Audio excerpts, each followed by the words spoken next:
오늘 6월 첫 주 주일 예배를 우리가 함께 드리고 있습니다.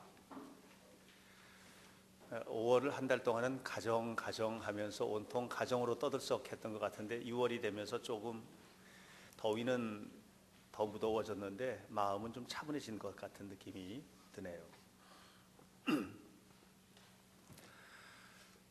최근에 제가 우리 교회의 성도들의 영적인 상태들이랄지 저를 포함해서 우리 모두의 상태들을 곰곰이 생각해 보게 되었습니다. 또 지난 4월 달에 이천중앙지방감리사로 제가 선택이 되고 난 이후에는 또 우리 지방의 영성에 관한 부분도 저 나름대로는 생각을 해보게 되었습니다.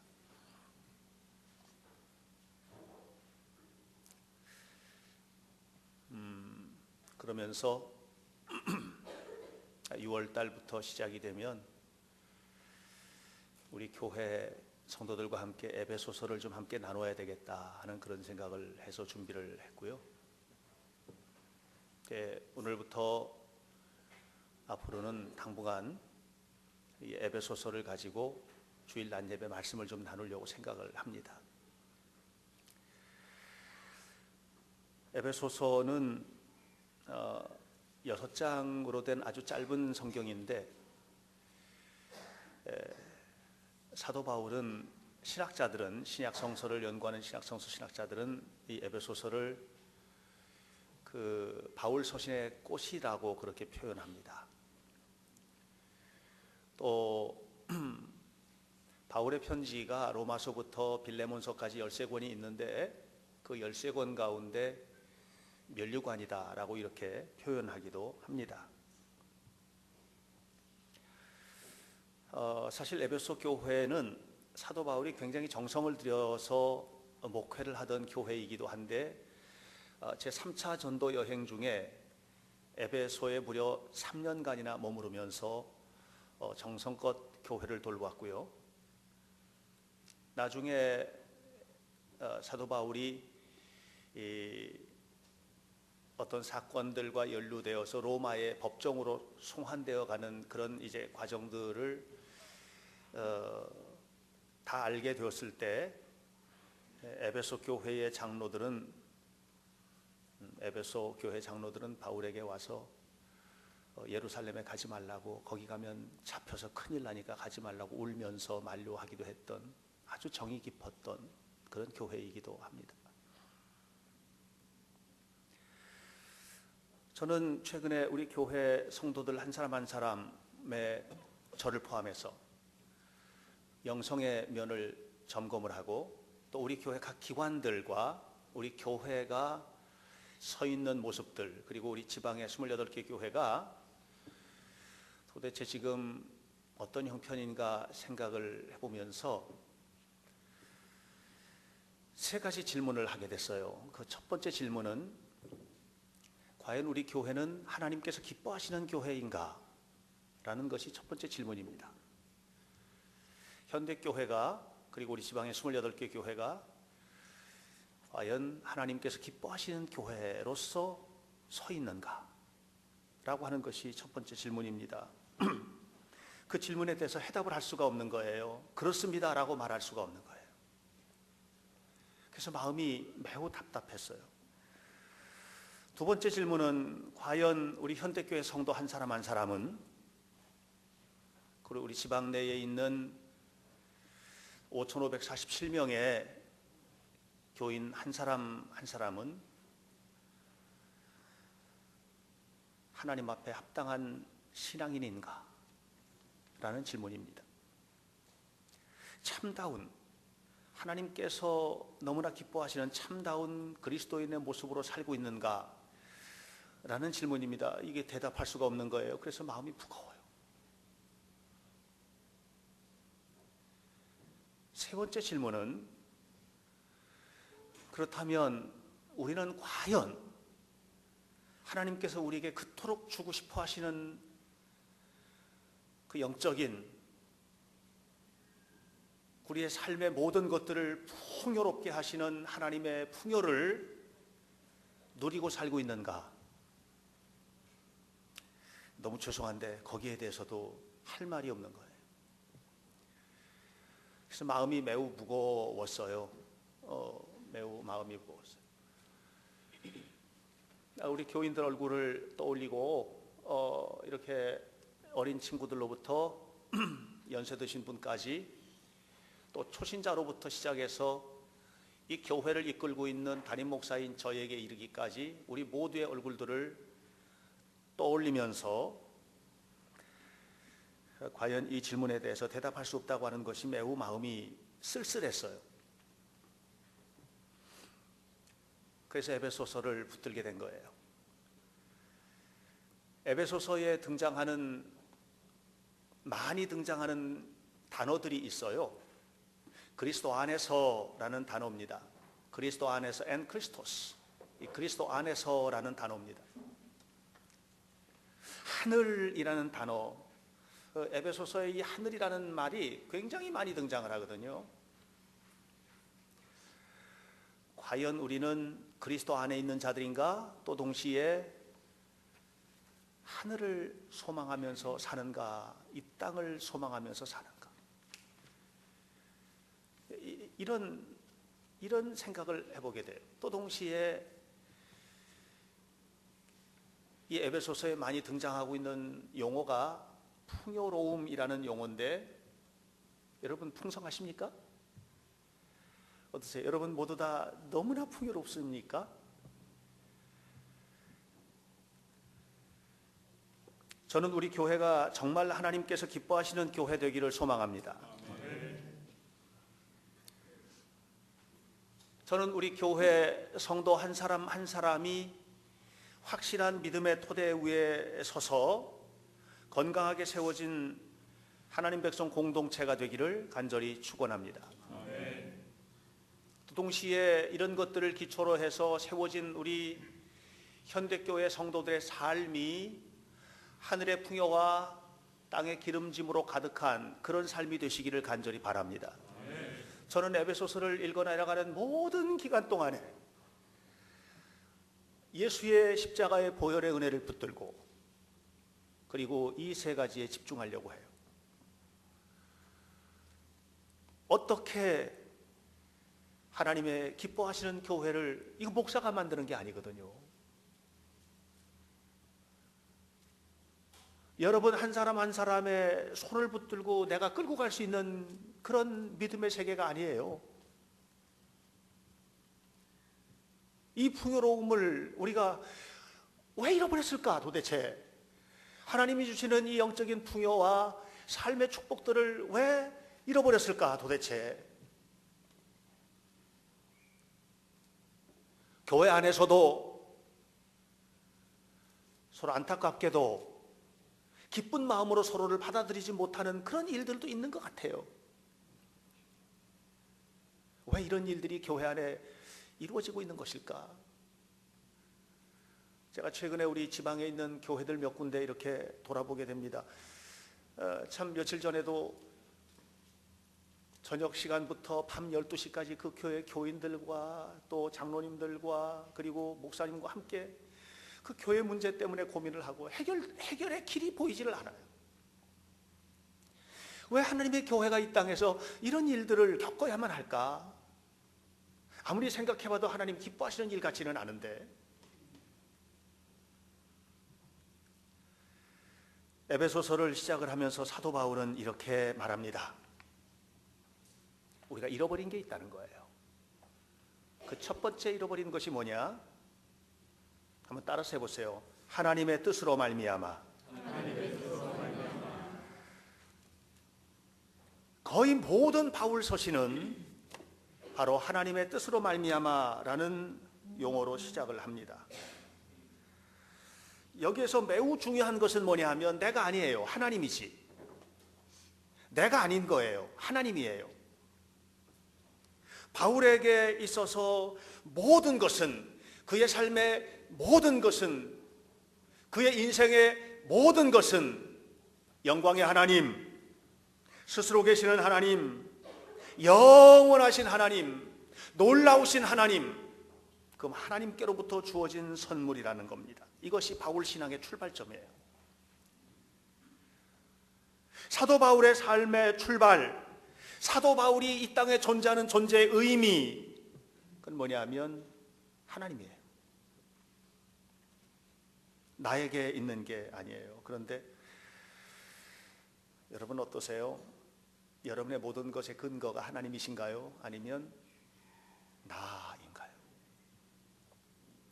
제가 볼 때 우리는 다 하나님이라고 말을 하지만 목사가 보는 예리한 눈으로 우리 성도들 한 사람 한 사람을 뜯어볼 때 그 속에는 내 목표가 더 강한 것 같아요. 내 목표. 그 속에는 내 계획, 내 생각, 내 자존심이 훨씬 강해요. 여러분들 스스로가 한번 돌아보세요. 정말 하나님인가? 정말 사도 바울이 고백한 것 같이 하나님의 뜻으로 말미암아 부르심을 받았고 내 삶의 목표, 내 인생의 목표는 과연 하나님인가? 아니면 하나님은 들러리일 뿐이고 나인가? 그 모든 것 속에 내가 자리 잡고 있는가 하는 것들을 한번 살펴보셔야만 해요. 곰스크로 가는 기차라는 소설이 있어요. 이 소설은 곰스크를 향해서 가는 젊은 부부가 완전한 이상향인 곰스크를 향해서 기차를 타고 출발하는 그런 내용이에요. 그 곰스크는 정말로 완벽한 하나님의 나라, 우리가 말하는 하나님의 나라, 이상향, 행복한 곳, 그런 뜻이 담겨 있어요. 그런데 가다가 기차를 타고 가다가 중간에 잠깐 머무르게 됐는데 이 두 부부가 내렸어요.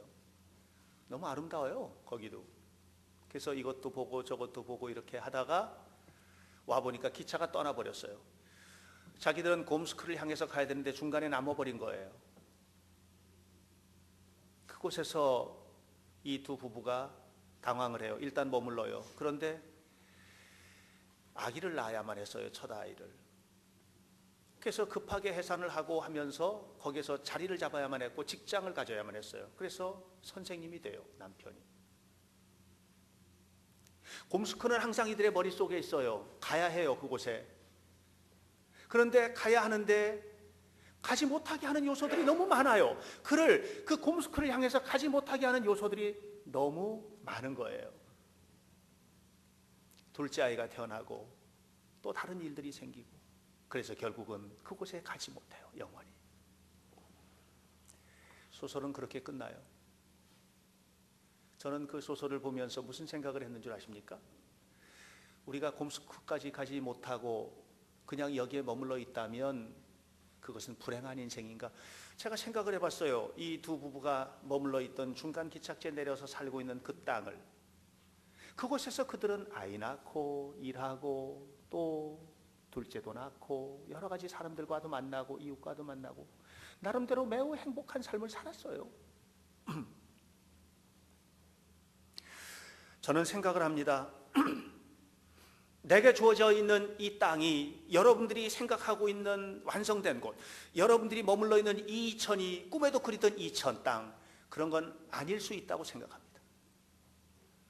여러분들이 지금 섬기고 있는 이 현대교회가 완벽하게 갖춰져 있는, 그리고 모든 것들이 다 완성된 건강한 인간관계가 형성이 되어 있고 이 속에 정말 하나님의 뜻이 통째로 내려앉아 있는 그런 예배당, 그런 교회는 아니라고 생각합니다. 그럼에도 불구하고 여러분에게 제가 질문하고 싶은 것은, 지금 내가 살고 있는 이곳이, 내가 섬기고 있는 이 교회와 내가 만나고 있는 모든 인간관계, 이 속에 있는 모든 일들이 하나님의 뜻 안에 있는 것이라고 믿으십니까? 우리가 지금 살고 있는 이 모든 것들이 다 하나님의 뜻으로 말미암아 하나님께서 나에게 주신 아름다운 현장임을 기억하시기를 주님의 이름으로 축원합니다. 그래서 사도 바울은 말했습니다. 나의 나된 것은 하나님의 은혜입니다. 이렇게 말했습니다. 이것이 신앙입니다. 신앙은 나에게서 출발하는 것이 아닙니다. 믿음이란 내 머릿속에 언제나 하나님이 계신 것입니다. 그리고 그 하나님 때문에 내가 사는 것입니다. 하나님 때문에 내가 말하는 것입니다. 하나님 때문에 내가 예배하는 것입니다. 하나님 때문에 내가 직장을 가는 것입니다. 하나님 때문에 내 가정을 행복하게만 해야만 하는 책임을 나는 부여받은 것입니다. 모든 것의 중심에는 하나님이 계십니다. 그래서 사도 바울은 말했습니다. 하나님의 뜻으로 말미암아서 나는 사도가 되었다. 하나님의 뜻대로 나는 종이 되었다. 나의 나 된 것은 하나님의 은혜다라고 고백한 것입니다. 그랬기 때문에 바울은 또 말합니다. 만약에 내가 하나님의 뜻대로 택함을 받았다면 누가 나를 하나님의 사랑에서 끊을 수가 있겠느냐? 누가 나를 세상에 버려진 채로 둘 수 있겠느냐? 어느 누군가가 나를 망하게 할 수 있겠느냐? 하나님의 은혜라고 하는 것입니다. 그런데 오늘날 여러분들, 우리의 신앙이 흔들리는 까닭이 무엇입니까? 왜 내가 흔들립니까? 누군가의 말 한마디 때문에, 어떤 사건 때문에 송두리째 내려앉고 모든 것을 버려놓고 이렇게 되어지는 이유가 도대체 무엇입니까? 바로 이 확신이 없기 때문이에요. 이 하나님의 뜻대로 내가 부름을 받았고 하나님의 자녀로서 내가 이 땅을 살고 있다고 하는 이 뜨거운 확신이 우리에게 없기 때문이에요. 그랬기 때문에 좌절하는 것입니다. 왜 은혜를 받지 못합니까? 이 확신이 결여되어 있기 때문에 그런 거예요. 하나님께서 이 교회를 세우신 것입니다. 하나님께서 우리를 부르신 것입니다. 하나님께서 우리를 풍요롭게 하실 것입니다. 확실히 믿으시기를 주님의 이름으로 축원합니다. 내게 주어진 직업도, 나의 가정도, 내 삶도, 내 아내도, 내 남편도, 내가 지금 살고 있는 모든 환경도 모두 다 무엇입니까? 이것은 하나님께서 이끌어 주신 것입니다. 사도 바울은 이 확신으로 충만했습니다. 그랬기 때문에 그런 감옥에 갇혔을 때도 이 확신을 가지고 있었어요. 흔들리지 않았어요. 굶어 죽을 뻔한 위기가 있었습니다. 매 맞아 죽을 뻔한, 40에 하나가만 매를 맞아서 죽을 뻔한 위기를 3번씩이나 경험했습니다. 물에 빠져 죽을 뻔도 했습니다. 굶어 죽을 뻔도 했습니다. 하나님의 일을 감당하는데 내가 이렇게 하나님의 일을 감당한다면 내게 주어진 것이 모든 것들이 다 잘되고 모든 것들이 평안하고 모든 것들이 다 행복하고 해야 될 텐데, 바울에게 다가온 것은 처절한 고통과 아픔이었습니다. 그런데 그는 알았습니다. 이 모든 것도 하나님의 뜻 안에 있는 것이라는 사실을 그는 알았습니다. 존재의 위기를 경험하게 됐습니다. 그는 이렇게 말합니다. 내 마음에 사형 선고를 받은 것 같았다라고 했습니다. 마음의 사형 선고는 무엇입니까? 마음이 무너져 내려버리는 것입니다. 억장이 무너져 내려버리는 것입니다. 마음이 무너져 내려서 견딜 수 없게 되는 것입니다. 마음의 사형 선고를 받으면 그런 사람들이 삶을 끊어버립니다. 자살합니다. 그 삶으로 사형 선고로 이어지는 것입니다. 그런 고통스러운 존재의 위기를 겪기도 했어요. 이것이 바울의 삶이었습니다. 그럼에도 불구하고 그는 죽는 순간까지 하나님 앞에 충성했습니다. 왜입니까? 하나님의 뜻 안에 내가 살고 있다는 확신을 가졌기 때문이에요. 저는 여러분, 이 확신이 우리 현대교회 성도들의 것이 되시기를 바랍니다. 우리 지방 28개 교회 5,547명의 성도 한 사람 한 사람이 바로 이 확신 속에 세워지게 되기를 주님의 이름으로 간절히 축원합니다. 나를 택하신 분은 하나님입니다. 이 교회를 세우신 분도 하나님입니다. 나를 풍요롭게 하실 분도 하나님입니다. 나는 지금 하나님의 뜻 안에 있습니다. 나는 하나님과 함께 살아갈 것입니다. 그러므로 나의 나 된 것은 하나님의 은혜입니다. 이 고백과 함께 여러분의 삶이 세워져야만 합니다. 두 번째로, 오늘 성경에서 사도 바울은 우리에게 이렇게 말합니다. 너희는 성도라는 것입니다. 사도 바울은 에베소에 있는 성도들에게 편지합니다. 성도는 누군가? 그리스도 예수 안에 있는 신실한 자들이라고 그렇게 표현했습니다. 그리스도 예수 안에 있는 신실한 자들. 우리는 과연 그리스도 예수 안에 있는 신실한 자들인가? 아니면 세상 일의 신실한 자들인가? 우리는 한번 돌이켜볼 필요가 있어요. 왜냐하면 내 삶 속에 주어진 모든 축복들과 모든 은혜는 하나님께로부터 오는 것이기 때문에 그렇습니다. 사도 바울은 에베소에 있는 성도들을 신실한 성도라고 표현했습니다. 성도는 뭡니까? 구별된 자지요. 구별되어 있는 사람들이에요. 이것이 성도입니다. 그런데 오늘 우리들의 모습을 한번 살펴보게 됩니다. 우리는 구별된, 세상과는 다른 구별된 일을 합니다. 분명히. 그것은 뭐냐면 오늘 이 예배입니다. 세상과 구별된 예배를 드리고 있습니다. 그러나 예배 드리는 이것이 성도를 확증하는 것은 아니라고 생각합니다. 세상 사람들은 하지 않는 일을 합니다. 생활비를 받고 월급을 받으면 11조를 드리죠. 작은 돈이 아니에요. 근데 그 일을 합니다. 당연히 해야 될 일이라고 생각합니다. 그러나 그것이 곧 성도라고 하는 사인은 아니라고 생각합니다. 선교회에서 봉사하고 또 여러 가지 일들도 합니다. 그러나 그것이 곧 내가 구별된 성도라고 하는 것에 대한 확증된 사인이냐? 저는 그렇게 생각하지는 않습니다. 우리는 구별된 사람들입니다. 우리는 교회를 다니거든요. 교회는 무엇입니까? 교회는 건물로 세워진 것이 교회입니까?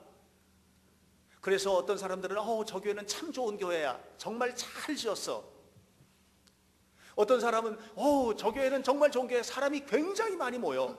큰 교회, 사람 많이 모인 교회. 그것이 교회입니까? 좋은 교회일까요?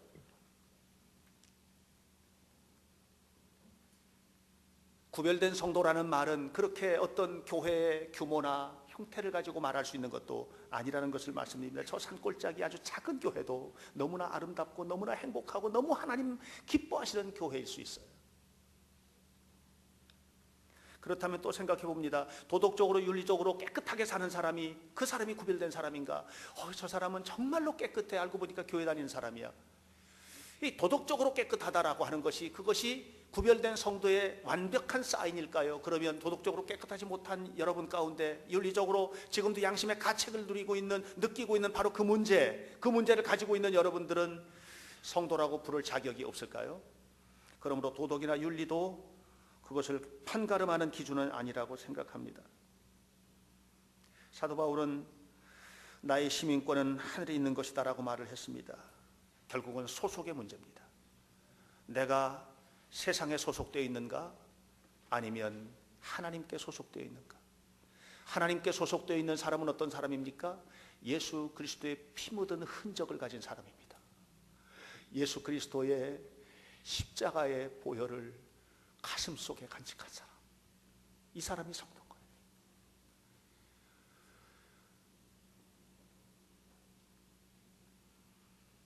예수님의 은혜가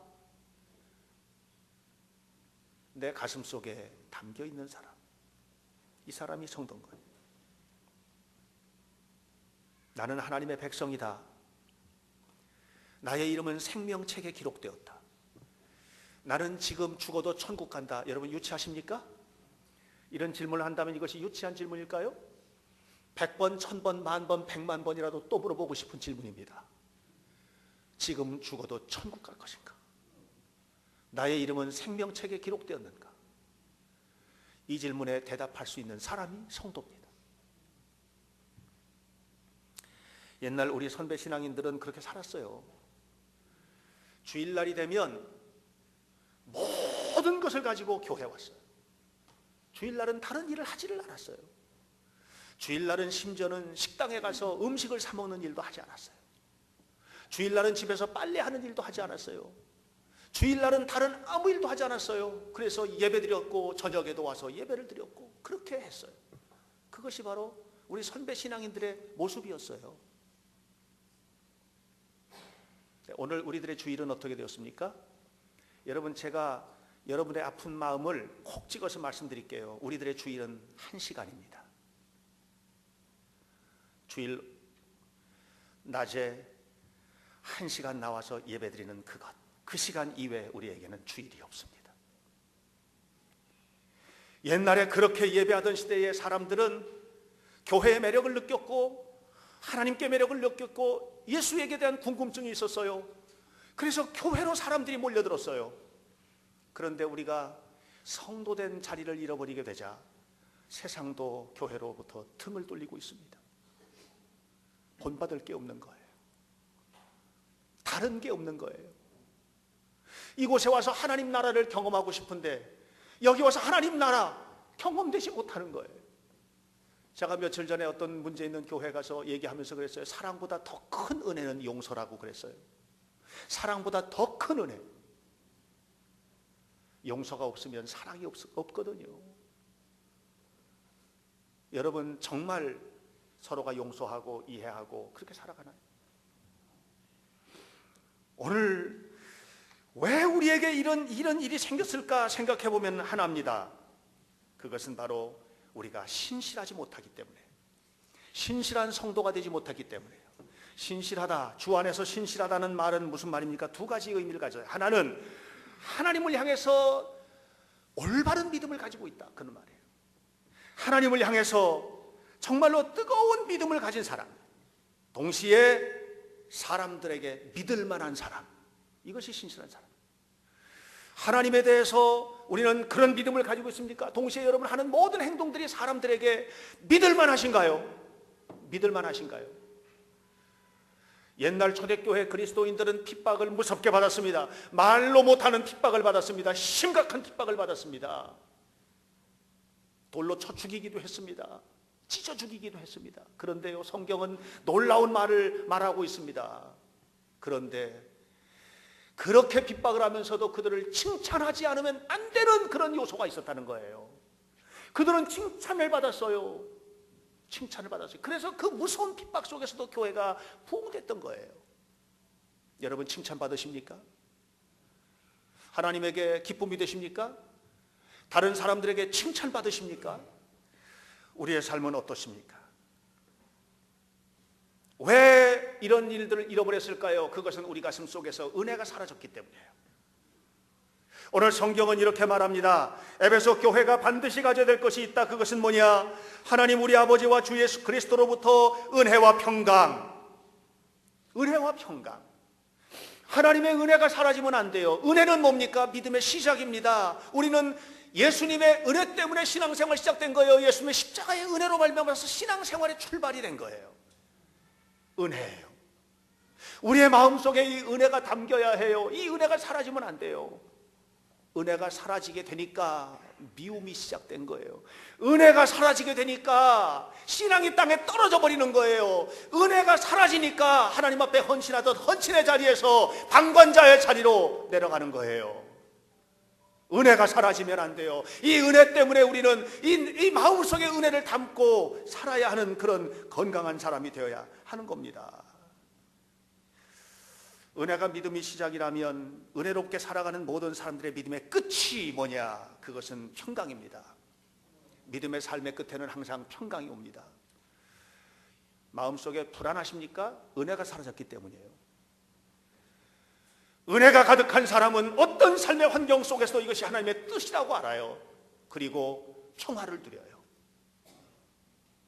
직장 때문에 불안하십니까? 은혜가 사라진 거예요. 자녀의 미래 때문에 불안하십니까? 은혜가 사라진 거예요.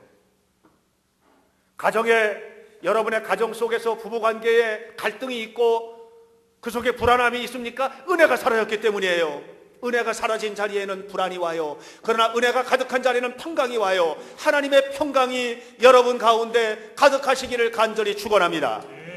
하나님의 평강으로 가득한 삶, 이것은 은혜로 출발한 사람들에게 주어지신 하나님의 축복인 겁니다.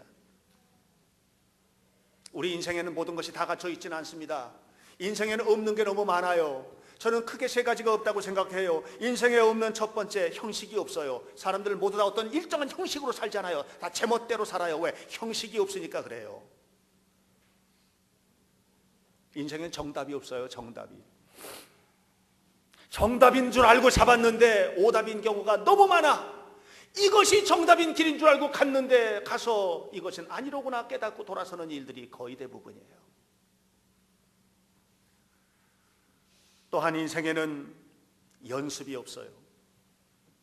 연습해보고 인생 사는 사람이 없어요. 우리는 생방송에 출연한 배우들과 같아요. 매 순간마다 생방송을 사는 거예요. 연습이 없어요. 그렇기 때문에 우리는 힘든 것입니다. 너무나 힘든 것입니다. 그렇게 힘들기 때문에 우리에게 필요한 것은 뭡니까? 은혜입니다. 하나님의 은혜를 가슴속에 담으면 이렇게 제멋대로 형식이 없던 세상에서, 정답이 없는 세상에서, 연습하지 못하고 사는 세상이지만 이곳에서 우리는 정답을 찾는 겁니다. 그곳에서 우리는 평강을 누리는 겁니다. 그곳에서 우리의 삶은 새로운 역사를 이루게 되는 것입니다. 그리고 풍요로움을 누리게 되는 것입니다. 하나님의 뜻대로 부름받은 현대교회 성도 여러분, 오늘 이 아침에 여러분들을 초청합니다. 십자가와 부활, 그 갈보리산 언덕 높은 곳에서 십자가에 갈기갈기 찢겨서 죽으시면서 다 이루었다고 말씀하신 그 십자가의 은혜 속에 여러분을 초대합니다. 예수님께서 다 이루었다고 말씀하신 것은 대박난 현장이 아닙니다. 돈벌이의 큰 현장이 아닙니다. 예수님께서 다 이루셨다고 말을 하신 그것은 기적의 현장이 아니었습니다. 그것은 바로 십자가 위였습니다. 그러므로 여러분, 우리 한 사람 한 사람이 십자가의 주님을 묵상하고 그 은혜 속에 들어갈 때 다 이루어질 것입니다. 나는 그것을 믿습니다. 나는 그것을 확신합니다. 여러분들이 그 확신 속에 거하게 되기를 바랍니다. 여러분 모두가 다 예수 그리스도의 은혜 속에 들어가게 되기를 간절히 바랍니다. 그리고 우리 교회가 정말 하나님이 기뻐하시는 교회가 되어야 됩니다. 여러분 한 사람 한 사람 모든 성도들이 참다운 성도가 되어야만 합니다. 그리고 그 안에서 누리는 풍요를 누리셔야만 합니다. 하나님의 풍요를 누리셔야만 합니다. 그렇게 될 때 여러분, 우리는 하나님의 뜻대로 부름받은 신실한 자로서 세상을 살게 되는 거예요. 주의 은혜가 여러분 속에 풍성하시기를 간절히 축원합니다. 기도하겠습니다. 거룩하신 하나님, 하나님의 뜻대로 우리를 부르시고 신실한 자로 우리를 세워주신 그 은혜를 생각합니다.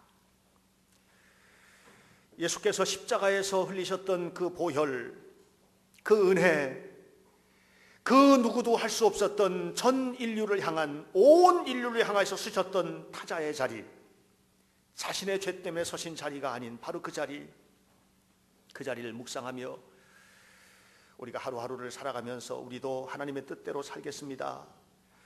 마음에 깊이 결심하게 하시고 하나님 앞에, 사람들 앞에 신실한 자로, 성도로 부끄러움이 없이 살아갈 수 있도록 우리 모두가 다 성령의 능력에, 은혜 속에 살아가는 하나님의 자녀가 되도록 붙잡아 주시기를 소망합니다. 하나님, 이를 통하여 은혜와 평강이 성도 한 사람 한 사람의 가정과 삶에 충만하도록 도우시옵소서. 주 예수 그리스도의 이름으로 기도하옵나이다. 아멘.